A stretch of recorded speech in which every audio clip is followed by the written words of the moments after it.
It's not often we get to have really positive news stories like this one around cancer. HPV vaccination works and saves lives. Statistics are now proving the facts. I've got girls, my eldest has had hers and my second one will be having it, so it's really important. I would definitely encourage everyone to accept that. Here's a vaccine that can prevent cancer in the future.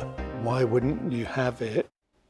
It is a medical breakthrough, a vaccine that is gradually eliminating a deadly cancer. The number of young women dying from cervical cancer has plummeted in England following the rollout of the HPV vaccine.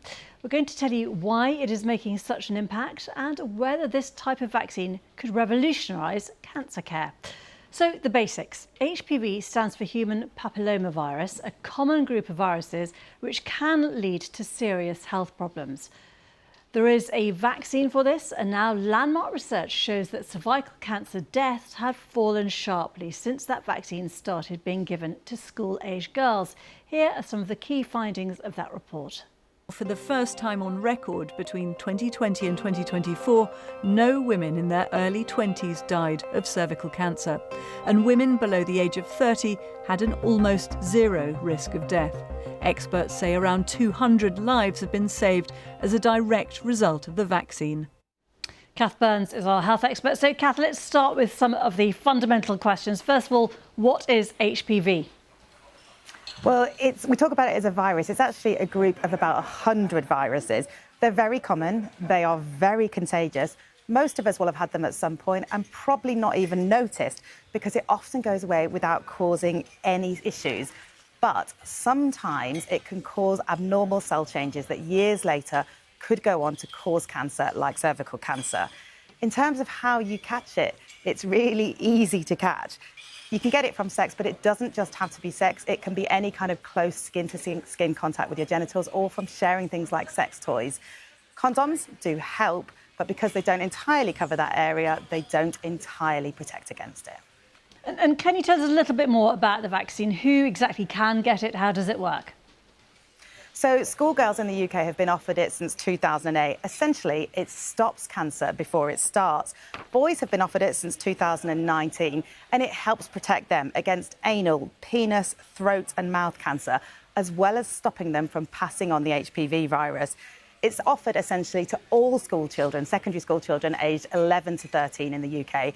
And if you've missed your vaccine, you can go and get it from your GP up to the age of 25. Well, Kath, stay with us. Let's turn now to one of the consequences of the HPV virus, cervical cancer, which is the fourth most common cancer in women globally. Well, on the right, you can see Alexandra Legg. She left school just before the HPV vaccine was introduced in England. In 2021, she was diagnosed with cervical cancer aged 30. She underwent intensive treatment, although surgeons were able to preserve a small part of her cervix. Just a year later, her daughter, Ivy, was born. Alexandra is now an advocate for the vaccine.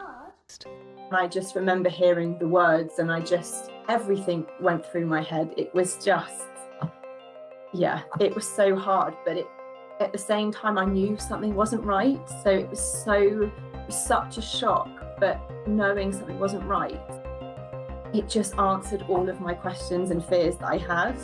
I'm a real advocate for this vaccine because statistics are now proving the facts.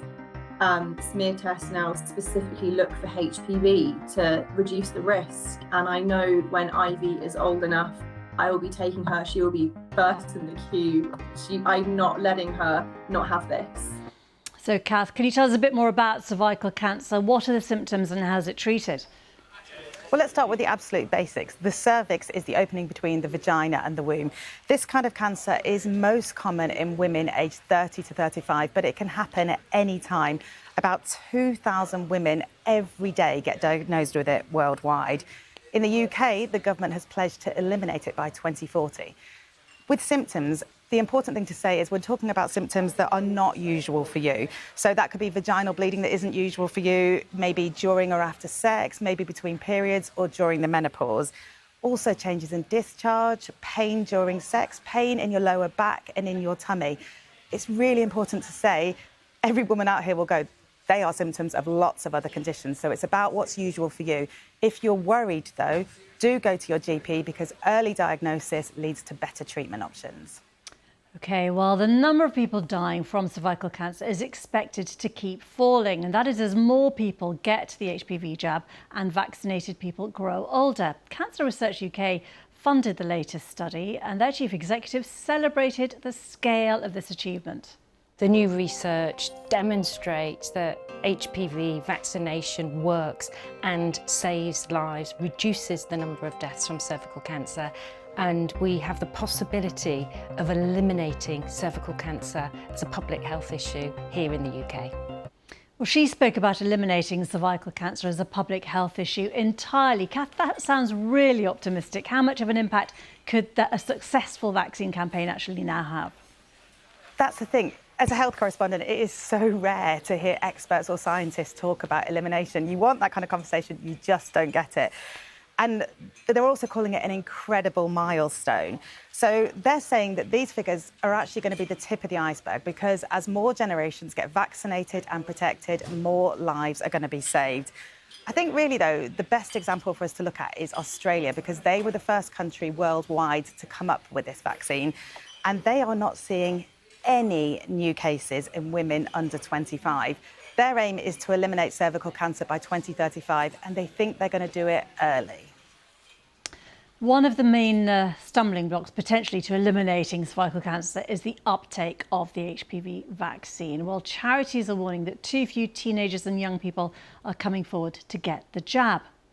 So we were at around 90% in terms of vaccination rates in England and across the UK. It's now around 75%. Around 1 in 4 children are leaving school without the protection from the HPV vaccine. COVID meant the vaccination programme stalled slightly, but there is also some people who are hesitant around vaccines. So we would say that we want to try and break down those barriers. We want to provide accurate information and that, let people know that this vaccine's been used for many, many years now across the world, and it is safe and extremely effective. So, Kath, what are some of the main challenges to vaccine uptake? I think, Geeta, it's really worth going over those figures again. They want it to be 90%. It's actually 75%. And she spoke then about the COVID pandemic. Vaccine hesitancy has been an issue since the pandemic, but also before that. And we can see the real world impacts of that now. We're seeing measles cases go up as we know that MMR vaccination rates are nowhere near they need to be. When we talk about vaccine hesitancy, there are some people who are just anti-vax. In reality, though, it's a lot of people who are just hesitant. They don't feel they've got enough good information being given to them. They're dealing with a lot of misinformation. Sometimes it's just the reality of juggling school and work and these appointments. With this particular vaccine, though, experts are talking about another kind of issue, that some parents are worried that this might encourage their children to become sexually active, to have unprotected sex.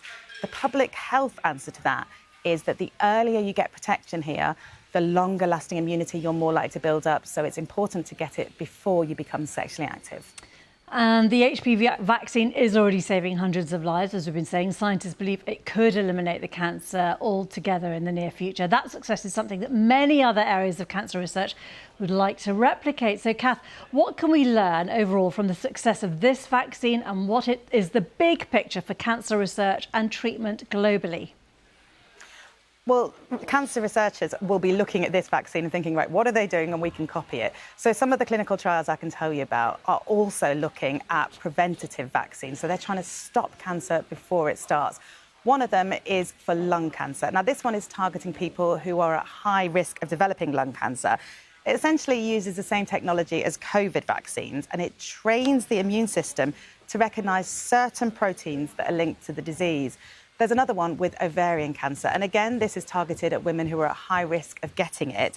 And it's going to prime the immune system to recognise certain abnormal cell changes before they turn into cancer. So there is a lot of work here and a lot of hope too.